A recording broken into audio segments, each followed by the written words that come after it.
siempre digo lo mismo, hay una regla de oro en el postoperatorio y es que si no sabes qué estás haciendo exactamente, pues no toques nada, espérate que pasen unos días, porque es una fase primordial. Si la liamos aquí, condicionamos el resto de de la readaptación. Debemos acordarnos que estamos trabajando con una lesión que necesita recuperar a nivel estructural y biológico y esto requiere tiempo.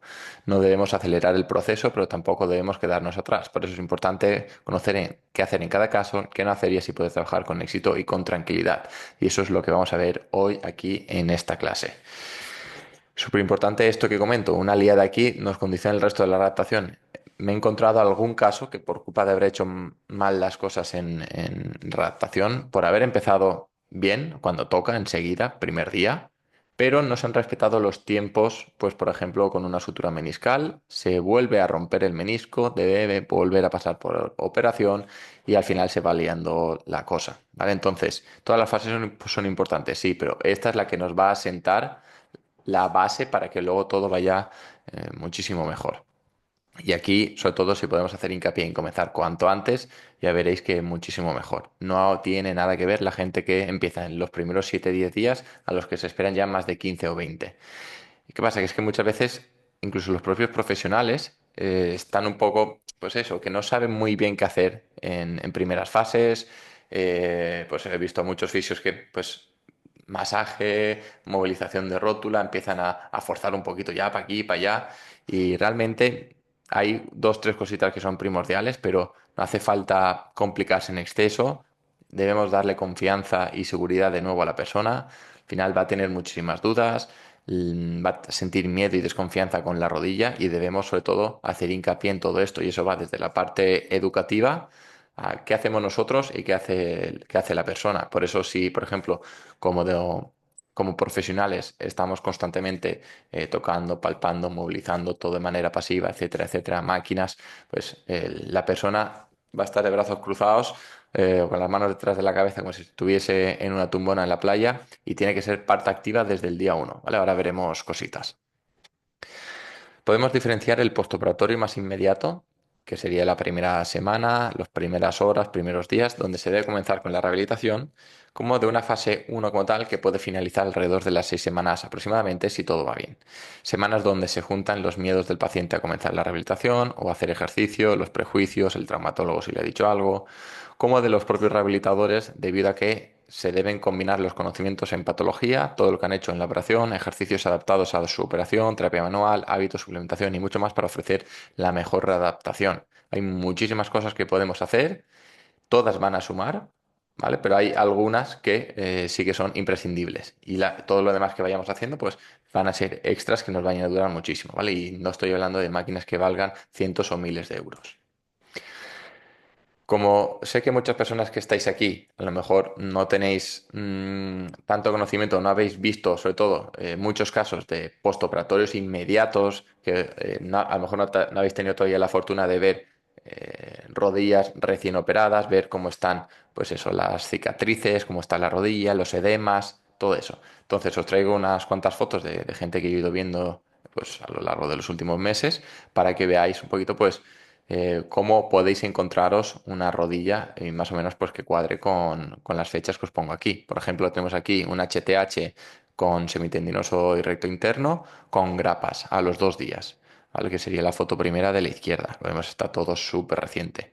A los 5 días vemos, por ejemplo, algo súper típico que es tener algo de derrame en la parte posterior, que luego va bajando hacia el gemelo. Suele ser el derrame este suele molestar el gemelo a lo mejor a los 7 10 15 días. Esa segunda semana más o menos después de la operación, muchas veces el gemelo suele molestarle al paciente. Entonces, empezar a hacer drenajes, intentar que ese edema se quede ahí constantemente, ayudar y favorecer que se vaya yendo, hará que el gemelo lo note muchísimo más liberado, que le facilite muchísimo más la marcha en caso de que pueda apoyar, etcétera. Vemos, por ejemplo, aquí a una semanita un HTH con ese edema que vemos que ya va cambiando de color, ya está más amarillento.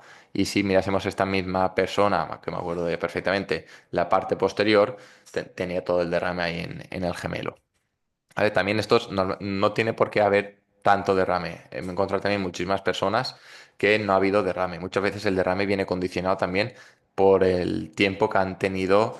Si vemos, por ejemplo, aquí en la primera foto, bueno, ahí no, perdón, eso no es. En la última foto vemos ahí arriba del lemer como una cicatriz pequeñita, ahí tienen el drenaje.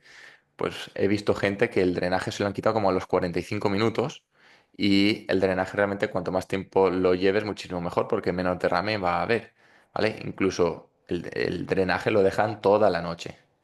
O sea, me acuerdo de un chico perfectamente que le quitaron el drenaje porque cambiaban el turno de las enfermeras y así ya se lo dejaban sin drenaje y no sé qué, y así luego ya se iban. Tal. Total, que esa rodilla fue un desastre los primeros días, primeras semanas, súper, súper hinchada.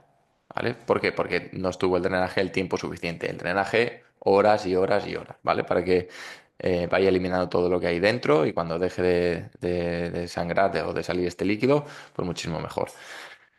¿Vale? No nos condicionará tanto el postoperatorio. Vemos aquí una rodilla a los 15 días, ya con los puntos retirados, semitendinoso recto interno más Lemer.